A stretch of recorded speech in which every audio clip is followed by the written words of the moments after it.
ಆಧ್ಯಾತ್ಮಿಕ ಬಂಧುಗಳಿಗೆ ನಮಸ್ಕಾರ. ನಮ್ಮೆಲ್ಲರಲ್ಲೂ ಒಂದೇ ಪ್ರಶ್ನೆ, ಏನು ದೇವರು ನಮ್ಗ್ಯಾಕೆ ಕೈ ಹಿಡಿಯೋದಿಲ್ಲ ಅಂತ. ದೇವರನ್ನ ನಾವು ಯಾರೂ ಮಾಡದ ರೀತಿಯಲ್ಲಿ ಮಾಡ್ತೀವಿ, ಯಾರೂ ತೋರಿಸದ ಭಕ್ತಿಯನ್ನ ನಾವು ದೇವರಿಗೆ ತೋರಿಸ್ತೀವಿ, ಯಾರೂ ಮಾಡ್ತಕ್ಕಂಥ ಉಪವಾಸವನ್ನ ವಿಧಿವಿಧಾನವನ್ನ ದೇವರಿಗೆ ಅರ್ಪಣೆ ಮಾಡ್ತೀವಿ. ಆದರೆ ದೇವರು ಯಾಕೆ ನಮಗೆ ಮಾತ್ರ ಒಳ್ಳೆಯದನ್ನ ಮಾಡಲ್ಲ, ನಮಗೆ ಕಷ್ಟವನ್ನ ಕೊಡ್ತಾನೆ ಅನ್ನೋದು ನಮ್ಮೆಲ್ಲರ ಪ್ರಶ್ನೆ. ನನ್ನನ್ನು ಸೇರಿ ನಿಮ್ಮನ್ನು ಸೇರಿ ಇರ್ತಕ್ಕಂಥ ದೊಡ್ಡ ಯಕ್ಷ ಪ್ರಶ್ನೆ ಕೂಡ ಹೌದು. ಆದರೆ ದೇವರನ್ನ ನಾವು ಯಾವ ರೀತಿ ಪೂಜೆ ಮಾಡ್ತೀವಿ ಅನ್ನೋದ್ರ ಮೇಲೆ ಇದು ನಿಂತಿರುತ್ತೆ. ಪೂಜೆ ಮಾಡ್ತಾರೆ ಅದು ಸತ್ಯ, ಆದರೆ ಯಾವ ರೀತಿಯಲ್ಲಿ ಮಾಡ್ತೀವಿ ಅದು ಬಹಳ ಮುಖ್ಯ. ಅಡುಗೆಯನ್ನ ಮಾಡ್ತೀವಿ ಅಂತಂದ್ರೆ ಅಡುಗೆಯನ್ನು ಎಲ್ಲರೂ ಮಾಡ್ತಾರೆ, ಆದರೆ ಒಬ್ಬೊಬ್ಬರ ಶೈಲಿಯೇ ಬೇರೆ ಇರುತ್ತೆ, ಅವರವರ ರುಚಿಯೇ ಬೇರೆ ಇರ್ತದೆ, ಅವರು ಅಡುಗೆಯಲ್ಲಿ ಕೊಟ್ಟ ಸ್ವಾದಿಷ್ಟಕರ ಒಂದು ರುಚಿಯೇ ಬೇರೆ ಇರುತ್ತೆ. ಹಾಗೆ ಭಕ್ತಿಯಲ್ಲೂ ಕೂಡ ಹೌದು, ನಿಷ್ಕಲ್ಮಶವಾದ ಭಕ್ತಿಯನ್ನು ಮಾತ್ರ ಪರಮಾತ್ಮನಿಗೆ ತೋರಿಸ್ಬೇಕು. ಆಡಂಬರದೋ ಅಥವಾ ಹೊಟ್ಟೆ ಕಿಚ್ಚಿನ ಪೂಜೆಯನ್ನು ಮಾಡಿದ್ರೆ ಅದು ಪ್ರಯೋಜನ ಆಗೋದಿಲ್ಲ. ಭಗವದ್ಗೀತೆಯಲ್ಲಿ ಕೃಷ್ಣವಾಣಿಯಲ್ಲಿ ಒಂದು ಕಡೆ ಹೀಗೆ ಹೇಳಿದ್ದಾರೆ. ನಿಮಗೆ ಒಂದು ಸಣ್ಣ ಉದಾಹರಣೆಯನ್ನ ಭಗವದ್ಗೀತೆಯಿಂದ ಆಯ್ದು ಹೇಳಿ ಈ ಒಂದು ನಿಮ್ಮ ಪ್ರಶ್ನೆಗೆ ನಾನು ಉತ್ತರವನ್ನ ಕೊಡ್ತೇನೆ. ಒಂದು ದುಂಬಿಯು ಜೇನಿನ ಸೀಸೆಯನ್ನ ನೆಕ್ಕಿದ್ರೆ ಅದರ ಸವಿಯನ್ನ ಸವಿಯೋದಿಕ್ಕೆ ಸಾಧ್ಯ ಆಗುತ್ತಾ? ಇಲ್ಲ. ಜೇನಿನ ಸೀಸೆಯನ್ನ ತೆರೆದ ನಂತರ ಅದರ ಒಳಗಿನ ಜೇನನ್ನ ಅಥವಾ ಮಧುವನ್ನ ಅದು ಸವಿದಾಗ ಮಾತ್ರ ಅದರ ಒಂದು ಸವಿ ಅದಕ್ಕೆ ಗೊತ್ತಾಗ್ತಕ್ಕಂಥದ್ದು.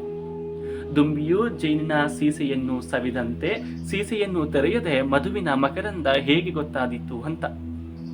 ನಿಜ ಅಲ್ವಾ? ಜೇನಿಗೆ ದೇವರು ಅಂತ ಅಂದ್ರೆ ನಾವು ಹೋಗಿ ನೋಡಿದ ತಕ್ಷಣ, ಕಾಣಿಸಿದ ತಕ್ಷಣ, ನಾವು ಕೈ ಮುಗಿದ ತಕ್ಷಣ ದೇವರು ತಥಾಸ್ತು ಅಂದ್ರೆ ಒಳ್ಳೆಯವನು, ಇಲ್ಲ ಅಂದ್ರೆ ಇಲ್ಲ ಅಲ್ವಾ?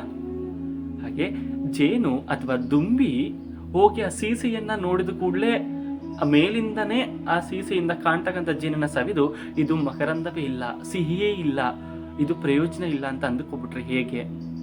ಅದರ ಒಳಗೆ ಹೋಗಿ ಅದನ್ನ ಸವಿಯುವ ತಾಳ್ಮೆ ಆ ಒಂದು ದುಂಬಿಗೆ ಇರಬೇಕು. ಆಗ್ಲೇ ಆ ಜೇನಿನ ಒಂದು ಮಕರಂದವೋ ಅಥವಾ ಒಂದು ಸವಿಯನ್ನ ಸವಿಯೋದಿಕ್ಕೆ ಆ ದುಂಬಿಗೆ ಸಾಧ್ಯವಾಗುವಂಥದ್ದು.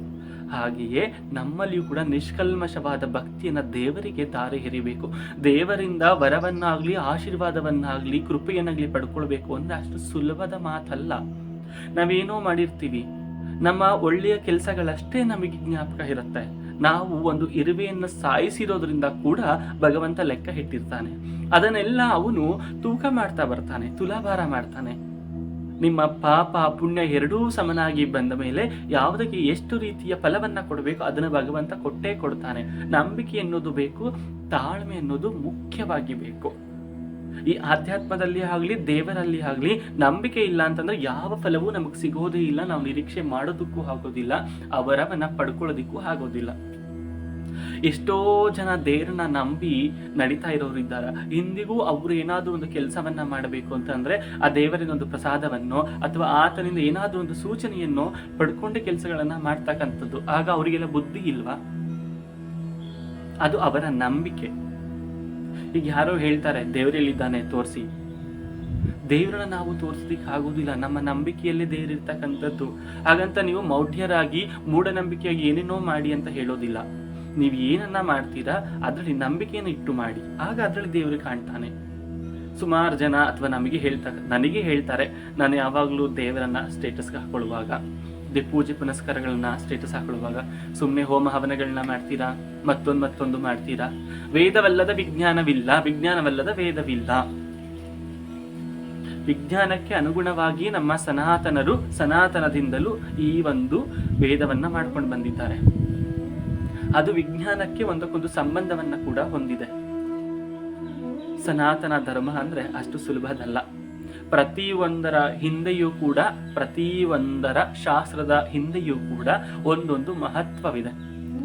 ಉದಾಹರಣೆಗೆ ಹೇಳಬೇಕು ಅಂತಂದ್ರೆ ಹರಳಿ ಮರವನ್ನ ಸುತ್ತಬೇಕು ಅಂತ ಮಾಡಿದ್ದಾರೆ. ಯಾಕೆ ಅದನ್ನ ಮಾಡಿದ್ದಾರೆ?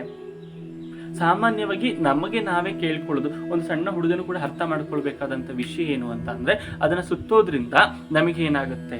ಈಗ ವೈದ್ಯರ ಹತ್ರ ಹೋದ್ರೆ ಏನ್ ಹೇಳೋದು, ನೀವು ಬೆಳಗಿನ ಜಾವ ನಡಿಗೆನ ನಡಿಬೇಕು ಅಂತ. ಅದು ದೇವಸ್ಥಾನ ಪ್ರಾತಃ ಕಾಲದಲ್ಲಿ ಹೋಗಿ ದೇವಸ್ಥಾನದಲ್ಲಿ ನಾವು ಪ್ರದಕ್ಷಿಣೆಯನ್ನ ಮಾಡ್ತಕ್ಕಂಥ ಸಮಯದಲ್ಲಿ ಮಾಡಿದಾಗ ಅದು ನಮ್ಮ ದೇಹಕ್ಕೆ ಒಂದು ವ್ಯಾಯಾಮದ ರೀತಿ ಒಳ್ಳೆಯದಾಗತ್ತೆ.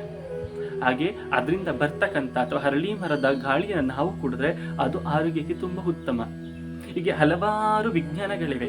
ಪಾದ ಪೂಜೆ ಆಗಿರ್ಬೋದು, ಭೀಮನ ಅಮಾವಾಸ್ಯೆಯಲ್ಲಿ ಮತ್ತೊಂದಾಗಿರೋ ಅದನ್ನು ಯಾಕೆ ಮಾಡ್ತಾರೆ, ಅರಿಶಿಣ ಅಥವಾ ಅರಿಶಿಣ ಕುಂಕುಮಗಳನ್ನ ಹಚ್ಚೋದ್ರಿಂದ ತುಂಬ ಶುದ್ಧವಾದ ಅರಿಶಿಣದಲ್ಲಿ ಕುಂಕುಮವನ್ನು ಕೂಡ ಮಾಡ್ತಾರೆ.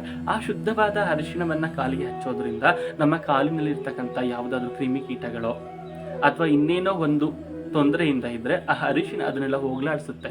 ಇದು ಸಾಮಾನ್ಯವಾಗಿ, ಇದು ಶಾಸ್ತ್ರದಲ್ಲಿ ಇದೆಯೋ ಇಲ್ವೋ ಅನ್ನೋದು ಬೇಡ, ಸಾಮಾನ್ಯವಾಗಿ ನಾವು ತಿಳ್ಕೊಳ್ತಕ್ಕಂಥ ವಿಚಾರಗಳು. ದೇವರಲ್ಲೂ ಕೂಡ ಹಾಗೆ ನಂಬಿಕೆ ಅನ್ನೋದು ಬಹಳ ಮುಖ್ಯ. ದೇವರಲ್ಲಿ ನಮ್ಮ ಒಳ್ಳೆಯದು ಮಾತ್ರ ನಮಗೆ ಜ್ಞಾಪಕ ಇರುತ್ತೆ, ಆದ್ರೆ ದೇವರ ಹತ್ರ ನಮ್ಮ ಒಳ್ಳೆಯದು ಕೆಟ್ಟದು ಎರಡೂ ಜ್ಞಾಪಕ ಇರುತ್ತೆ. ಆತ ಎಲ್ಲವನ್ನು ಲೆಕ್ಕ ಮಾಡಿ ನಮಗೆ ಫಲವನ್ನ ಕೊಡ್ತಾನೆ. ಹೋಗಿ ಧಾಂಬಿಕ ಭಕ್ತಿಯನ್ನ ತೋರಿಸಬಾರ್ದು, ಪರಿಶುದ್ಧವಾದ ಭಕ್ತಿಯನ್ನ ದೇವರಿಗೆ ತೋರಿಸಬೇಕು.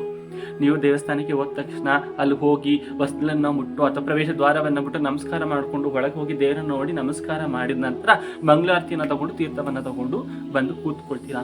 ಕೂತ್ಕೊಂಡ ನಂತರ ನಮ್ಮ ಕೆಲಸ ಏನು? ಆ ದೇವರ ನಾಮ ಜಪವನ್ನು ಮತ್ತೊಂದು ದೇವಸ್ಥಾನದ ಆವರಣದಲ್ಲಿ ಏನೇನು ನಡೆಯುತ್ತೆ ಅಥವಾ ದೇವರ ಧ್ಯಾನವನ್ನು ಮಾಡ್ತಾ ಕೂತ್ಕೊಳ್ತಕ್ಕಂಥದ್ದು. ನಾವು ಹಾಗೆ ಮಾಡೋದೇ ಇಲ್ಲ. ಅವ್ರು ಯಾವ ಥರ ಬಟ್ಟೆಯನ್ನು ಹಾಕೋ ಬಂದಿದ್ದಾರೆ, ಯಾವ ಬಣ್ಣದ ವಸ್ತ್ರವನ್ನ ಧರಿಸಿದ್ದಾರೆ, ಅವರು ಹಾಗೆ ಹೀಗೆ ಬೇಡದ ಅನ್ಯ ವಿಚಾರಗಳನ್ನ ಮಾತಾಡ್ತಾ ನಾವು ಕಾಲವನ್ನ ಕಳೀತೇವೆ. ಆಗ ನಾವು ಅಲ್ಲಿ ಕೈ ಮುಗಿದಿ ಬೇಡಿದಂತಹ ಫಲ ಹೇಗೆ ಸಿಗುತ್ತೆ? ಬೇರೆ ವಿಚಾರಗಳನ್ನ ನಾವು ಮಾತಾಡಿದ್ರೆ ದೇವಸ್ಥಾನಕ್ಕೆ ಬಂದಿರೋದೇ ದೇವರನ್ನ ಧ್ಯಾನ ಮಾಡೋದಿಕ್ಕೆ, ನಮ್ಮ ಮನಸ್ಸು ಶಾಂತವಾಗೋದಿಕ್ಕೆ, ನಿರ್ಮಲವಾಗಿ ಕೂತಿದ್ದು ಹೋಗೋದಿಕ್ಕೆ. ಅಲ್ಲಿ ಹೋಗಿ ನಾವು ಬೇಡದ ವಿಚಾರವನ್ನ ಮಾತಾಡಿ ಬೇರೆ ಯಾರ್ದೋ ವಿಚಾರನ್ನ ಮಾತಾಡಿದ್ರೆ ಪ್ರಯೋಜನ ಏನು? ಮೊದಲೇ ಒಂದು ಗಾದೆ ಇದೆ, ಮಾಡಿದವರು ಪಾಪ ಆಡದವರ ಬಾಯಲ್ಲಿ ಅಂತ. ಹಾಗೆ ದೇವಸ್ಥಾನದಲ್ಲಿ ಕೂಡ ಯಾರೋ ಕೆಟ್ಟದನ್ನ ಮಾಡಿದ್ದಾರೆ, ಕೆಟ್ಟ ಕೆಲಸಗಳನ್ನ ಮಾಡಿದ್ದಾರೆ ಅಂತ ಅಂದ್ರೆ ಅವರದನ್ನು ನೀವು ಮಾತಾಡಿದ್ರೆ ಅಲ್ಲೇ ಭಗವಂತ ನಿಮಗೆ ಒಂದು ಕೃಪೆಯನ್ನ ಕಡಿಮೆ ಮಾಡಿಬಿಡ್ತಾನೆ.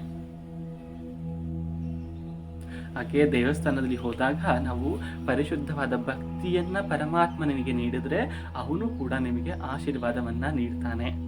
ತಾಳ್ಮೆ ಬೇಕು ಇದರಲ್ಲಿ. ಮೊದಲೇ ಹೇಳಿದ ಹಾಗೆ ಒಳ್ಳೆಯದನ್ನೇ ಮಾತ್ರ ಜ್ಞಾಪಕ ಇಟ್ಟುಕೊಳ್ಳೋದು ಅಷ್ಟೊಂದು ಉತ್ತಮವಲ್ಲ. ನಮ್ಮ ಕೆಟ್ಟ ಕೆಲಸಗಳನ್ನು ಜ್ಞಾಪಕ ಮಾಡಿಕೊಳ್ಳಿ. ಆಗ ನಾನು ಹೀಗೆ ಕೆಟ್ಟದನ್ನ ಮಾಡಿದ್ದೇನೆ, ಅದು ಹೇಗೆ ದೇವ್ರು ನನಗೆ ಮಾತ್ರ ಒಳ್ಳೇದು ಮಾಡಿಬಿಡ್ತಾನೆ. ಯಾವಾಗ ಹೋಗಿ ನಾನು ತಣ್ಣೀರನ್ನೇ ಸ್ನಾನ ಮಾಡಿ ಉಪವಾಸವನ್ನ ಇದ್ದು ಪೂಜೆ ಮಾಡಿದ ಮಾತ್ರಕ್ಕೆ ಒಳ್ಳೇದು ಮಾಡಿಬಿಡ್ಬೇಕು ಅಂತ ಯಾಕೆ?